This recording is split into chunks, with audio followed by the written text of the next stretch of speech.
Hey yo, what's up mga orikong? Bad news. Bagsak ang ekonomiya ng South Korea. Ang laki nang nawala sa palitan. Bumaba ito ng mga nakarang araw hanggang ang 1 million po is umabot na lang ng 38,000 plus.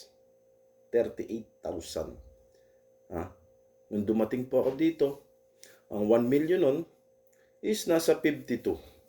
2005, umabot ang pinakamalaki hanggang sa 56,000. Paldo-paldo po kami. Pero maliit lang sinasahod namin nun. Yagan Shugan, night shift to day shift, umaabot lang ng 1.3 to 1.5 million. Nasa 600,000 won lang ang basic salary nun. Ngayon ang basic salary is nasa 2 million, 60,000 won. Next year, 2015, aabot na ito ng 2 million 90,000 won. Pero noon, mababa ang mga bilihin. Kahit mababa ang mga ang sahod, mababa ang bilihin, mababa ang sahod, pero malaki yung value ng pera doon. Parang ngayon, tumaas yung sahod, tumaas din yung inflation rate na tinatawag. Nandito tayo ngayon sa hinaharap. Hindi maganda ang ekonomiya ng South Korea. Katatapos lang mag-declare ng martial law last few weeks ago ng presidente na impeach. Ngayon yung bagong nakaupo, na impeach na naman. Kaya walang stable na presidente ang South Korea. Pabagsak ang palitan. Isipin nyo dati ang 1,056,000 ng pinakamalaking kong naabutan. Nakakatakot pag nag-fix po ito pababa. From 45 ng mga nakaraan, 42, 40, ngayon nagte-38, 39 na lang. Tataas pa kaya? Sana tumaas. Pero nakakatakot sa experience namin na matatagal na dito. Talagang pag nag-slide down, ang hirap umangat ulit. Kaya pagdasal natin, gumanda ang ekonomiya ng Pilipinas kahit na mababa ang palitan dito para maramdaman ng pamilya natin na pinapadalhan natin. Ang huling balita ko sa misis ko, 1 kilo ng baboy, 500 pesos, patay. Yo, ano nga ba maganda ipundar? Pag nasa abroad tayo, nabibili natin lahat ng bagay sa mundo. Kaya natin. Sa kayang bilhin ng sinasahod natin. Andiyan yung mga latest na cellphone, kaya natin bumili. Kung ano yung bagong labas. Pag nasa South Korea ka, isang sahod mo lang yan, kaya mong bilhin.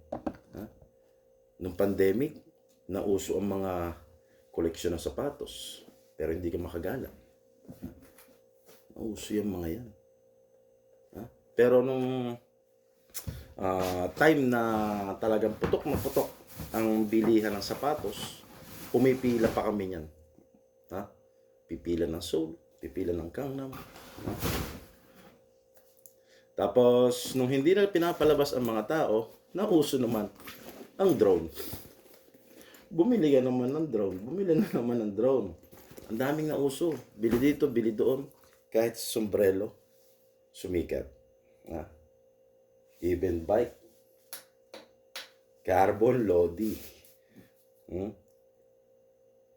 Sumunod, ang alahas noon,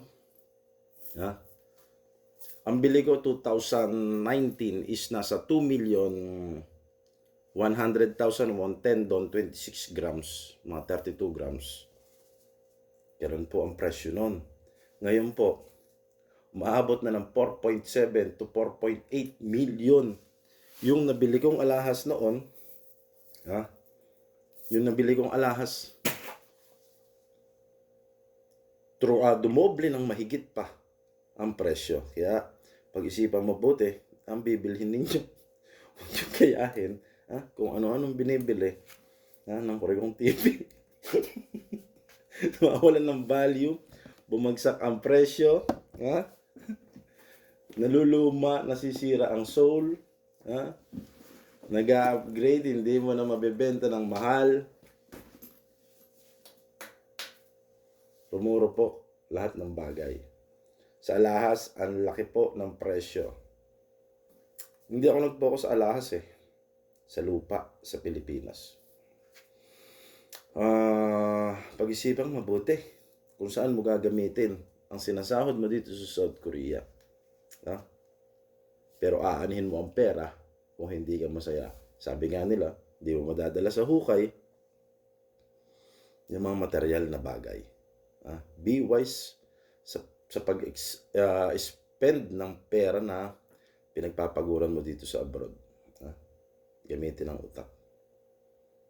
Alahas, magandang investment. Lupa, magandang investment. Pero enjoy your life. Ika nga, minsan lang tayo mabuhay.